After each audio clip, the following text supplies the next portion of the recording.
मौनी अमावस्या के दिन महाकुंभ 2025 में एक बहुत ही दुखद घटना हुई,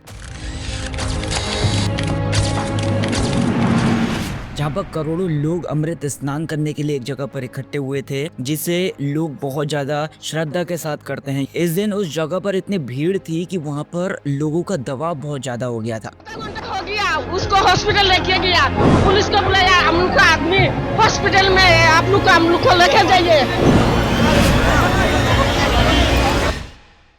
इसी वजह से वहाँ पर भीड़ को कंट्रोल करने के लिए बैरिकेड्स लगाए गए थे, वहाँ पर वो टूट गए और भगदड़ मच गई। तो इस घटना में कई महिलाएं बेहोश हो गईं और उन्हें हॉस्पिटल्स ले जाया गया। कुछ महिलाएं वहां पर बहुत ज्यादा घायल हो गईं, उन्हें बैली अस्पताल और स्वरूप रानी मेडिकल कॉलेज में भर्ती कराया गया। ये घटना बहुत ज्यादा दुखद थी और इससे ये सीख मिलती है कि इतनी बड़ी भीड़ में सुरक्षा का ध्यान रखना बहुत ज्यादा जरूरी है। तो गाइस, इस भगदड़ की घटना के बाद अखिल भारतीय अखाड़ा परिषद के जो अध्यक्ष हैं महंत रविंद्र पुरी, उन्होंने एक इम्पोर्टेंट फैसला लिया। उन्होंने मौनी अमावस्या के दिन होने वाले अमृत स्नान को पोस्टपोन कर दिया। महंत रविंद्र पुरी ने कहा कि आपने देखा होगा कि सुबह क्या हुआ और इसी वजह से हमने अपने अमृत स्नान को पोस्टपोन करने का फैसला लिया है। यानी कि उन्होंने फैसला लोगों की सुरक्षा को ध्यान में रखते हुए लिया ताकि ऐसी कोई भी दुर्घटना ना हो। इसके अलावा महंत हरिगिरी जो जूना अखाड़ा के मेन हेड हैं, उन्होंने भी सारे के सारे श्रद्धालुओं से एक अपील की। उन्होंने ये कहा कि लोग जहाँ हैं वहीं पर गंगा नदी में स्नान करें और फिर अपने घर वापस चले जाएं। इसका मतलब ये हुआ कि लोगों को भीड़ में जाने की जरूरत नहीं है, बल्कि वे सुरक्षित रहकर गंगा में स्नान कर सकते हैं और अपने घर लौट सकते हैं। ये जो फैसला लिया गया है वो लोगों की सुरक्षा और भलाई के लिए लिया गया था ताकि किसी भी नुकसान से बचा जा सके। उम्मीद ये है कि आपको मेरी बात समझ में आ गई होगी। अगर आपका कोई भी डाउट है तो मुझे कमेंट सेक्शन में पूछ सकते हैं। अब इस भगदड़ की घटना के बाद प्रधानमंत्री नरेंद्र मोदी ने उत्तर प्रदेश के मुख्यमंत्री योगी आदित्यनाथ से बात की और तुरंत राहत काम को शुरू करने के निर्देश दिए। इसका मतलब ये है कि घायल लोगों की मदद करने और सिचुएशन को सुधारने के लिए जल्दी से जल्दी कदम उठाए गए। इसके साथ ही जो भी वहाँ पर ऑफिशियल्स थे, उन्होंने मेले के दूसरे हिस्सों में ऐसी घटनाओं से बचने के लिए पंटून पुलों को बंद कर दिया। पंटून पुल वे टेम्पररी पुल होते हैं जो नदी पर बनाए जाते हैं ताकि लोग आसानी से पार कर सकें। इन्हें बंद करने का फैसला इसलिए लिया गया था ताकि भीड़ को कंट्रोल किया जा सके और किसी भी दुर्घटना को रोका जा सके। मौनी अमावस्या की अमृत स्नान के लिए पहले ही लगभग 5 करोड़ लोग प्रयागराज पहुंच चुके थे और इस दिन ये जो संख्या थी वो 10 करोड़ तक पहुंचने की उम्मीद थी। यानी कि इतनी बड़ी भीड़ को संभालना बहुत ज्यादा मुश्किल था। भीड़ को कंट्रोल करने के लिए प्रशासन ने बहुत सारे सख्त कदम उठाए थे,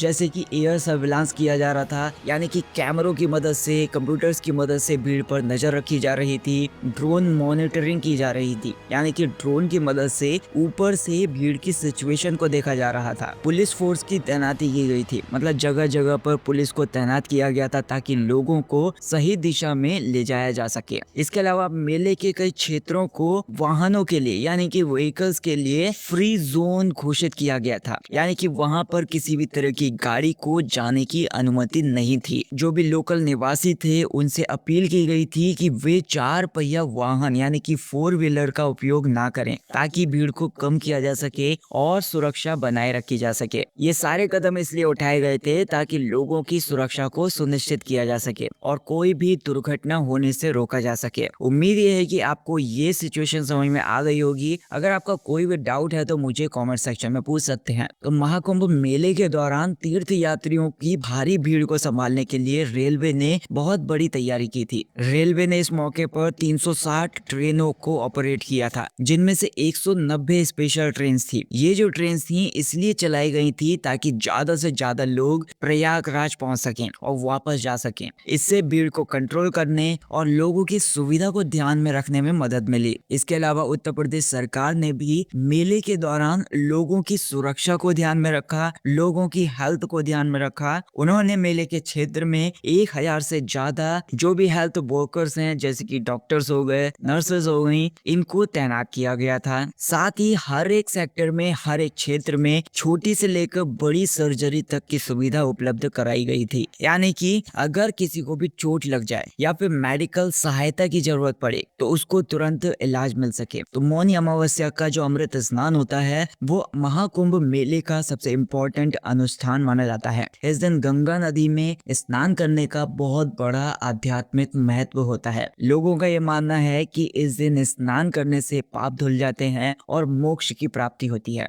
यानी कि मुक्ति की प्राप्ति होती है। और इस साल मौनी अमावस्या का जो महत्व है वो और भी ज्यादा बढ़ गया था, क्योंकि इस दिन एक दुर्लभ एस्ट्रोलॉजिकल इवेंट था जिसे त्रिवेणी योग कहा जाता है। ये योग हर 144 साल में केवल एक ही बार बनता है। त्रिवेणी योग का मतलब ये है कि 3 नदियों का संगम, जैसे कि गंगा, यमुना और सरस्वती, यानी कि इन नदियों का संगम और 3 ग्रहों का एक साथ आना, यानी कि सूर्य, चंद्रमा और बृहस्पति, इनका एक साथ आना। इस वजह से ये जो दिन था इसका आध्यात्मिक महत्व और भी ज्यादा बढ़ गया था और लोगों की संख्या भी बहुत ज्यादा थी। तो ये जो घटना थी 2013 के महाकुंभ की याद दिला देती है, जब इलाहाबाद में यानी कि प्रयागराज में जंक्शन पर भगदड़ मच गई थी और कई लोगों की वहां पर मौत हो गई थी। उस टाइम पर भी भीड़ इतनी ज्यादा थी कि उसे कंट्रोल करना बहुत ज्यादा मुश्किल हो गया था। इस बार भी प्रशासन ने सुरक्षा को लेकर कड़े इंतजाम किए थे, लेकिन इतनी बड़ी भीड़ को संभालना हमेशा से एक बड़ी चुनौती होती है। महाकुंभ जैसे बड़े आयोजनों में भीड़ प्रबंधन को लेकर, यानी कि क्राउड मैनेजमेंट को लेकर एक बहुत बड़ी चुनौती होती है। करोड़ों लोग एक साथ जब एक जगह पर इकट्ठे हो जाते हैं तो उनकी जो सुरक्षा है उनको सुनिश्चित करना बहुत ज्यादा मुश्किल हो जाता है। प्रशासन को हर संभव कोशिश करनी पड़ती है, हर एक पॉसिबल एफर्ट लगाना पड़ता है, तब जाके इतनी बड़ी भीड़ को कंट्रोल किया जा सकता है। पुलिस प्रशासन को और सुरक्षा कर्मियों को अलग अलग जगह पर तैनात किया जाता है। सीसीटीवी कैमरास, ड्रोन और एआई टेक्नोलॉजी की मदद से